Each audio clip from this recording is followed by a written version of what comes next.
Ready? Yeah, man. Another week, right? Yeah. You want to kick it off? All right, welcome to Wholehearted, where the podcast where we focus on wholehearted principles that lead to freedom, adventure, and love. Yep. A very full life. Yep. Chase and I, it's funny, we've been talking, trying to figure out like how to tell people what we are exactly trying to do, and we're still in that process trying to figure it out a little bit. We're learning. But we know what we want to be conveying. We just don't know how to put it into words yet. So it's been a lot of back and forth. A pretty interesting process, actually, Yeah. in my opinion. One of the things that we're working on right now is developing our core principles and deciding what is it that is most important that actually leads to a wholehearted life. And I think we're almost there with some of the stuff we've been working on. It has been quite a process, taking a little while, Yeah. but a lot of back and forth, a lot of brainstorming, a lot of reviewing and saying, no, that sounds weird or too wordy, especially with the stuff I come up with, very wordy. But I think it's coming along, and it feels like it's getting there. I felt really good about where things are going, and hopefully we'll be able to roll out some things for everyone else to kind of see fairly soon. But it's been an interesting process because I think you and I both get what we're trying to want to share. It's just really hard to conceptualize it in a way that's easy to share. Verbalize verbally. it. Yeah. Verbally.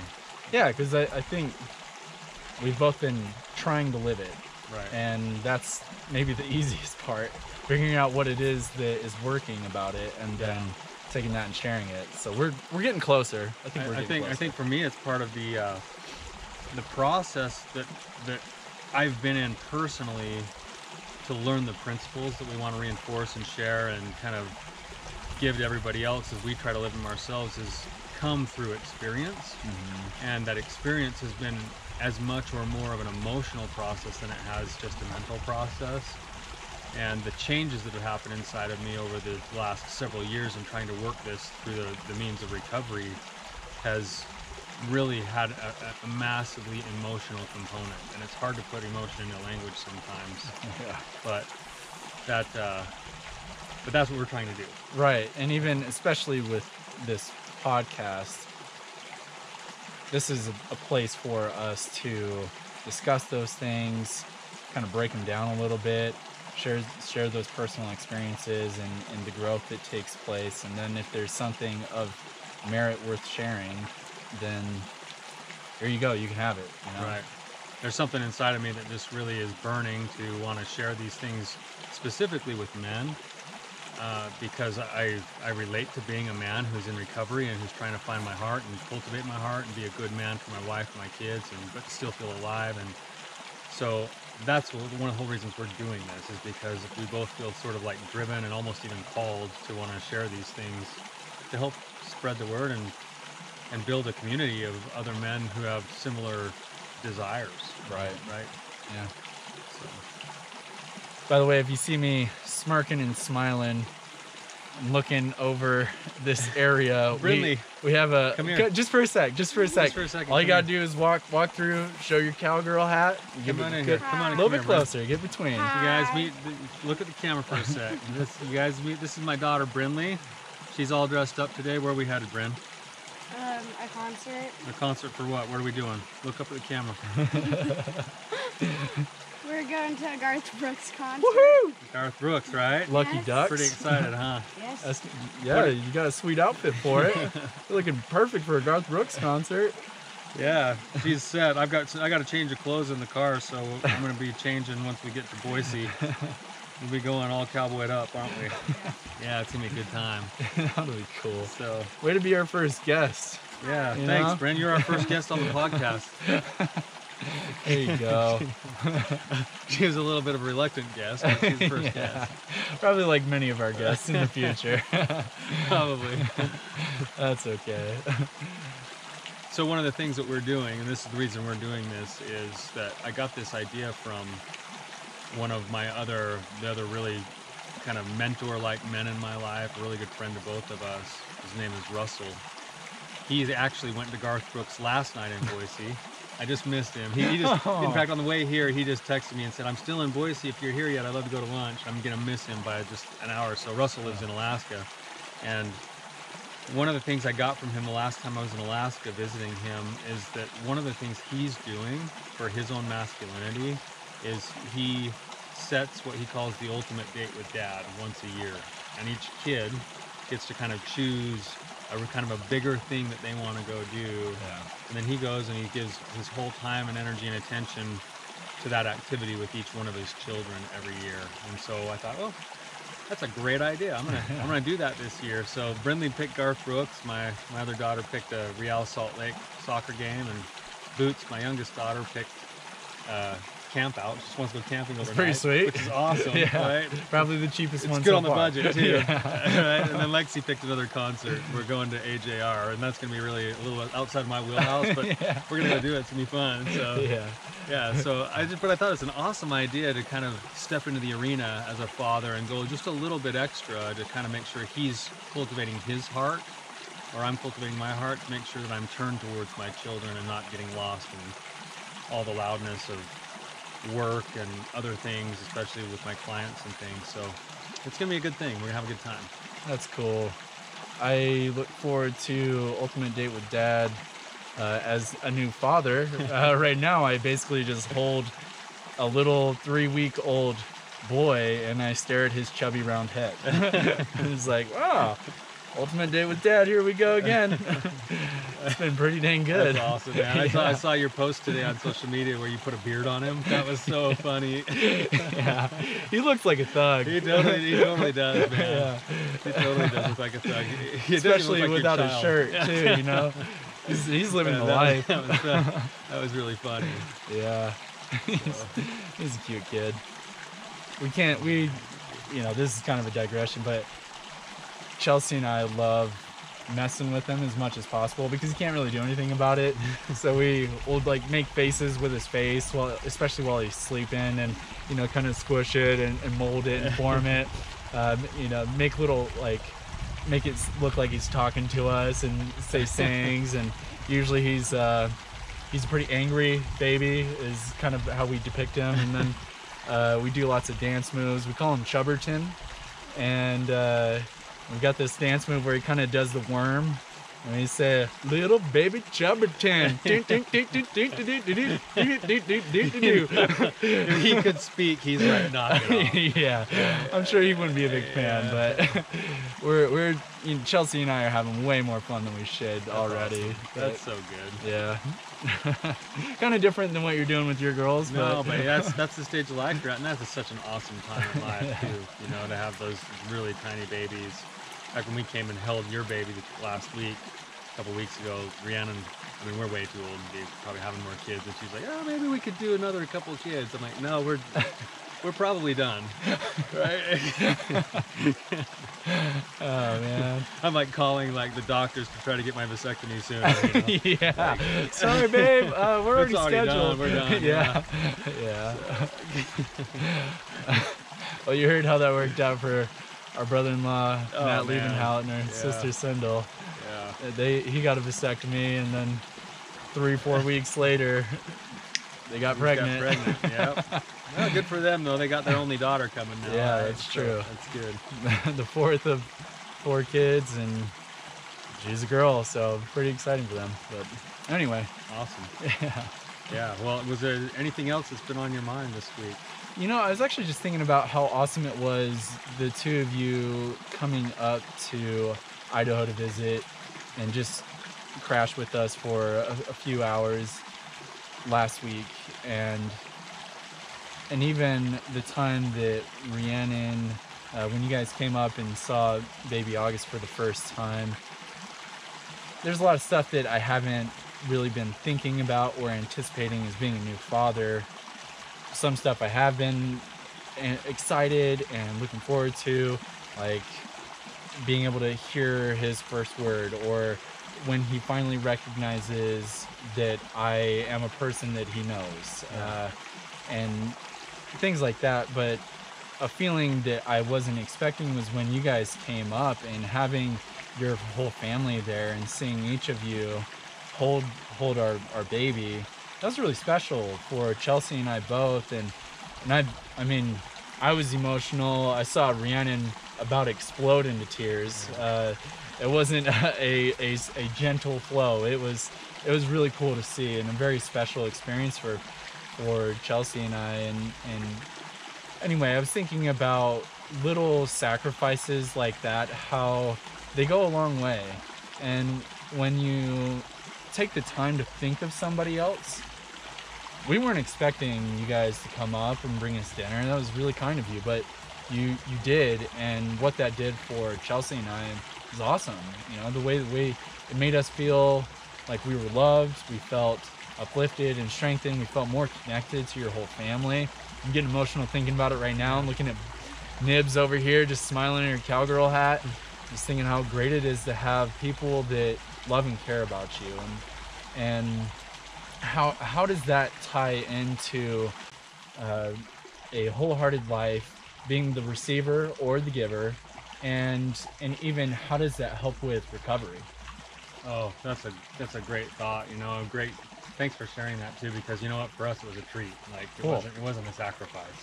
Well, you literally brought treats, cheesecake, so we had an assortment. That was wonderful. Yeah, it was good. It was good. It was awesome, and it was really special for Rhiannon, especially because Rhiannon feels so invested into you as a person. From the time you were small, growing up, she just feels like a deep connection with you, and so it was really special like for her to see the next step. You know, Yeah, the next generation. I think we're about 8-9 years apart, something close to that.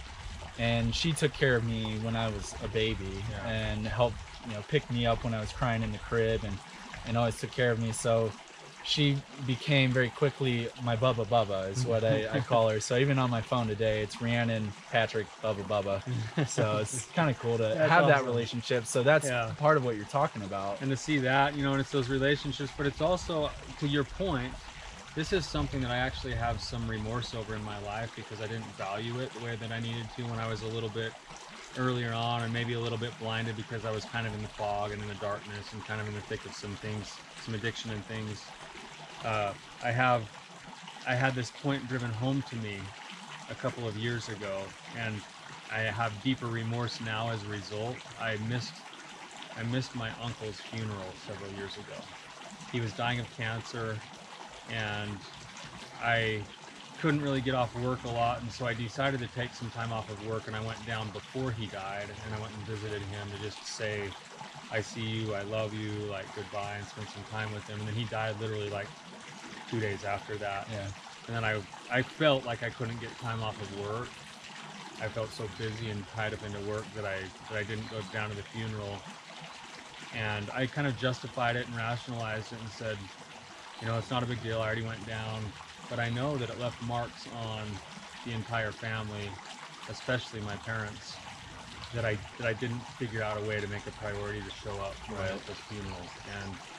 And that kind of eats at me still to this day. And so I vowed after that time that I would make it a point, especially for things like funerals or things like these transitional places in life, that if at all possible, I was going to make a way that me or my wife or both of us was going to try to get there. Yeah. And so about 2 years ago, maybe it was a year and a half ago, one of my really good friends in Rexburg, his father passed away. And I don't know how I heard about it. One of my friends called me that said, hey, did you hear about so-and-so's dad, Danny's dad? And I remember you coming up to that. And actually, I thought, oh, I gotta go. So I just moved my schedule around. I changed some things, mostly because I remembered how bad I felt about not going. I thought, man, like I need to show up. So I just showed up at the viewing, and it wasn't really a big deal. That big of a deal for me, but for my friend Danny, he was shocked. Yeah. Almost to the point of like tears gushing, just the way Rhiannon was when she came to see your baby. And he was like, he could not believe that I had gone and driven. It's only like a 3-hour drive, that I'd driven 3 hours each way to come and go to a viewing and then a funeral the next day. Yeah. To support him, because I didn't really know his dad all that well. I just knew Danny, and in the aftermath of that, several months later, Danny still, that's one of the first things he always brings up is, I can't believe you showed up for me on that day. And he had all of his other family and friends around. It was just me passing through 5 minutes at a viewing, and that was a massive thing to connect me to him and our friendship, and there's a deeper sense of brotherhood. Yeah. There's a deeper sense of like love there and commitment. I guarantee you, if I asked Danny for anything, he'd even be more likely to bend over backwards to try to do the same thing. Yeah. And that's a principle of truth that just adds so much savor to our lives. You know, as I sit here and talk about it right now, I'm getting the chills just thinking about how much Danny and I love each other. And it's because of those little things. Sometimes just going that little extra mile goes a massive way towards the cultivation of that relationship. Yeah, and I've had that happen so many times where people have been thoughtful of me, and I've felt such a great appreciation for them. You're talking about, you know, Danny had his whole family there, other people to support him, but I bet you stood out because he wasn't expecting you to be there. There was no reason for you to be there, right, you know, other than because of pure love and support. That's the only reason you would show up to something like that. And so it really is such a good manifestation of that connection and bond. For some reason, I was thinking about our papa, and he passed away probably 3 years ago now, something like that. And I had a distinct feeling a couple of months prior to that, you know, the guy's living up in the mountains and he's kind of isolated. He's got his son that lives next door who does an awesome job taking care of him, and Uncle Rick and Aunt May, they're just good people. But he always loves having visitors, and your family did a really good job of showing up every year, going to visit him and making him feel great. Every time I went to visit, it was, let me show you some pictures of when the Patricks came. I'm like, gosh dang it. Whatever, you were like Papa's favorite. Yeah, you don't have to tell me. He told me in secret many times. You told Rhiannon that too. I know, yeah. So I'm wondering, like, who was it really? But yeah, so we had a good relationship, and being able to go visit him, I spent a week with him at the beginning of December 2015, where it was just him and myself hanging out. Basically, the gist of our day was wake up, go sit on the back porch, he'd drink coffee and read a newspaper, I'd journal, we'd stare at the trees, he'd talk some trash on politicians, and I'd be like, you know, you're right, they all suck, whatever. Then we'd go in, we have breakfast, biscuits and gravy, something southern usually. He had a real thick accent, so it was always fun talking to him and hearing him tell stories. I'd try and pull as many stories out of him as I could and record them. And then we'd take a break from seeing each other, come back lunch, do the same thing for dinner. He'd watch O'Reilly and Hannity or some Fox News show blaring loud. I could hear him from the opposite end of the house. And then he'd go to bed, wake up the next morning at 5 a.m. His radio would go off. It was his alarm clock. His radio would go off, be just blasting loud. Again, I could hear it from upstairs, other end of the house, probably, you know, 100 yards away. No, not that far, but it's just such an interesting time, but a great time for he and I to build that relationship. Not related at all, but really funny. This came to my mind not a couple weeks ago when Chelsea and I were chatting about Papa and some of the things that made him who he is. Yeah. So Papa, he had a best friend named Uncle Doris, and we all call him Uncle Doris. I didn't know him that well. They were same age, really tight, grew up together, families grew up together. And he would talk to Uncle Doris once a week at least. They'd call, talk about golf, talk about politics and everything that's wrong with the world. And when I went out to visit Papa one time, and he's like, hey, so Uncle Doris had his son go over to his house the other day, and he walked into the garage. You want to know what he found on the garage floor? And I was like, what did he find, Papa? Tell me. He said, "DA, dead on the ground." And I was like, oh, what? Why would you say it like that? He's your best friend. You're sick. He said it with just like almost like anger. Best friend. Yeah.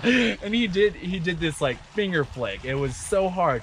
DA, dead on the ground. And I was like just shocked. I thought it was gonna be something Poor cute, guy. like a kitten, or you know, a peach That's pie how he that was tells you he lost his defrosting. best friend. Yeah, exactly. So kind of funny. That's crazy. I think it's pretty awesome. So anyway, Yeah, well. it was good spending that time with Papa, and then he passes away a month later, and I just remember thinking, I'm so glad that I was able to have that time with him, and vice versa. I know that he really appreciated it, and it just, that is one of the most important things that we can do while we're here and alive, is build those relationships. Cultivate those relationships.